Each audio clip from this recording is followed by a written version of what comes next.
Hello everyone, I'm Selena from 3rd year CSE. This is my 8th experiment of database lab in which I have to use triggers and cursors. So my first question is to create a simple trigger that does not allow insert, update and deletion operation on a supplier table. So for that I have created create or replace trigger trig1, that is my trigger name, before insert or update or delete on functions, since we don't have to allow this. So I have written here before on suppliers, that is my table name, and then begin. Inside that there is a function use, and this is a user defined function that handles errors. Inside this, as you can see, -20500, this is the error code, user defined error code, and this is the user defined message which this will be displayed. This message as not allowed, that will be displayed. As you can see, trigger is created, and when we'll insert any value, it won't allow, it will show not allowed, or we will do anything, insert, update or delete, it won't allow. And my second question is to create a trigger that raises a user defined error message and does not allow updating the order table. This is also same thing, the same way I have did, in which updation is not allowed. So here after trigger name, before I have given here update, since only updation should not be allowed on suppliers, that is the table name, and then inside begin I have given that user defined user defined function that raise application error. Inside that the user defined message is, this is the error code, and the message is updation not allowed. And we'll run this. For this also trigger is created. Now my next question is, write a PLSQL script to display the supplier details who has rating greater than 3. So for this I am using cursors. First I am declaring SID, SNAME, gender, state, all these variables, and this is the table name suppliers dot SID.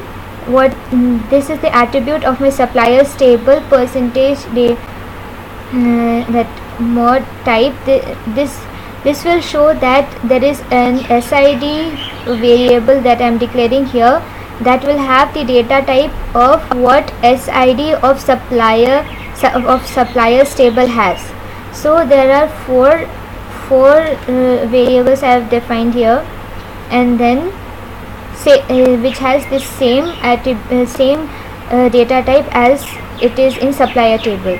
And then I have defined a cursor C1 is that selects the SID, SNAME, gender, state from suppliers where rating is greater than 3, since I have to show details only for rating greater than 3. And then inside execution part, I'm opening the C1, that is the cursor, and I'm fetching. Then in loop, since there are many it's not like only one row will be having rate greater than 3, there will be many, it may or may not. So that's why I have given in loop fetch C1 into SID and fetching all the data to C1, that is the cursor, and then I am checking exit when C1 not found, if C1 is there or not. If C1 is not there, then it will exit, and if C1 is there, means everything is there, all these details are there whose rating is greater than 3, then it will show that thing. It will show all details like SID, SNAME, gender and state, and the loop will end. And then close C1. I will run and show this.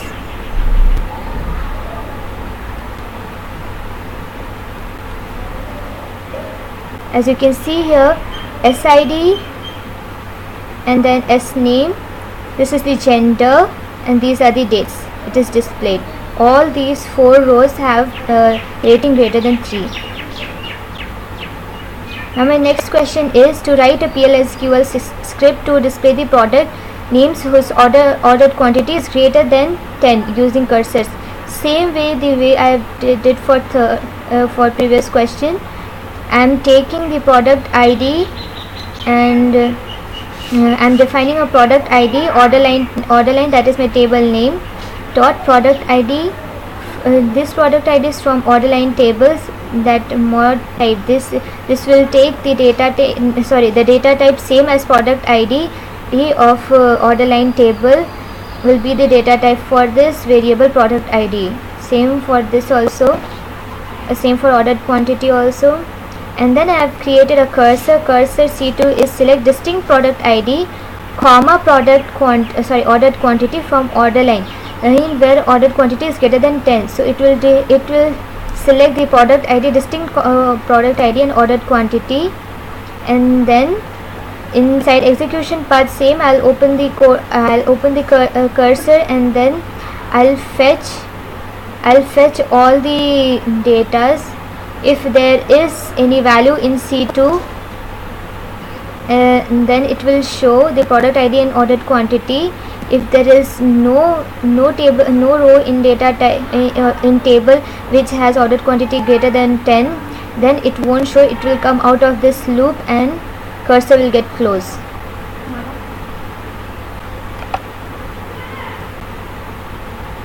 I'll run this code and I will show you. See, as you can see here, these are the product IDs and ordered quantity greater than 10. And my next question is, write a PL/SQL block to display an implicit cursor for the any two of the given table. So for that, what I did is, for one table, declare total rows number 2. I have given total row is a variable, data type is number.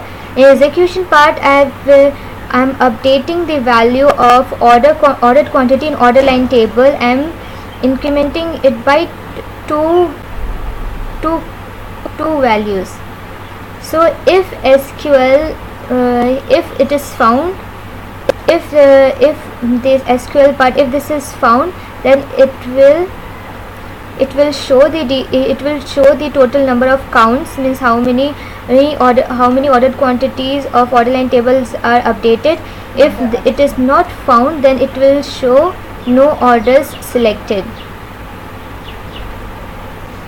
and it will come out of that if else statement.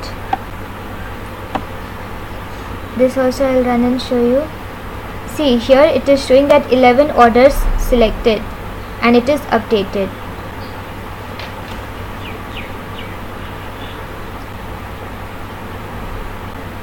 Now my next question is, write a PL/SQL. Okay, here I have to display explicit cursor. So for that, what I have done is declare same thing I have done with customer table, customer ID, customer name, customer address. I am creating these three variables with from table the customer ID and customer name and address, which is in table customer. That is the data type. What they have are the data types for these variables. And a cursor I am creating, cursor C3 is select customer ID, customer name, customer address from customer, and then I am opening the customer and fetching all the data from customer table.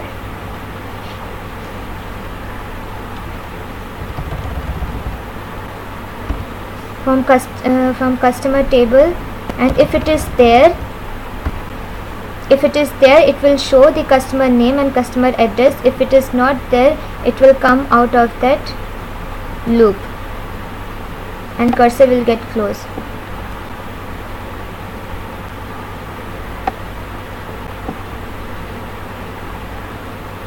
As you can see here, all the details like customer ID, name and address is displayed here. So this is how in this explicit cursor works. So this was my 8th experiment of database lab. Thank you for watching.